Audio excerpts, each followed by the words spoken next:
If you look into the dictionary, you can see that the definition of coexist is to exist together. But there's a lot more to peaceful coexistence. To simply exist in the same place as someone different from you isn't hard. You simply need to both stay in the same place at the same time.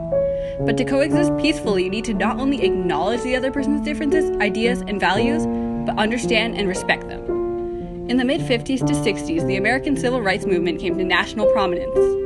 Led by activists such as Martin Luther King Jr. and Rosa Parks, the movement used peaceful means to turn a merely coexisting society of the 50s into a somewhat peacefully coexisting society. Before the Civil Rights Movement, the white and colored Americans existed in the same place at the same time. But it was by no means a complete or peaceful coexistence. Thankfully, through slow, painful, and dangerous work, a more unified country started to emerge. It would take time to become totally desegregated, and we have yet to achieve complete peaceful coexistence. But we have begun to learn the respect for others' values and identities necessary for peaceful coexistence. Here in the US, we're still learning this respect, and so are people around the world. But those first steps have been taken almost everywhere. Take South Africa as an example. Nelson Mandela led the official end of the apartheid, a system of segregation, in 1994, laying a foundation for peaceful coexistence.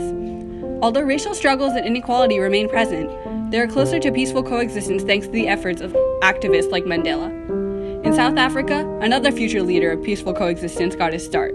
After fighting the apartheid, Mahatma Gandhi returned to India and began to fight for Indian independence.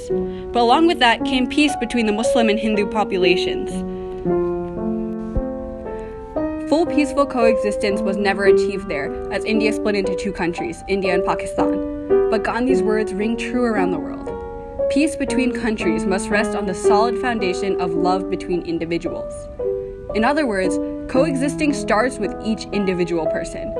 To us, coexisting means that everyone understands and respects each other's differences, and that everyone is able to see past all those differences. This is not an easy task, but it is one that we all have to undertake. But in the end, once we get there, coexisting will no longer be a fairy tale, just as Martin Luther King, Nelson Mandela, and Mahatma Gandhi had hoped.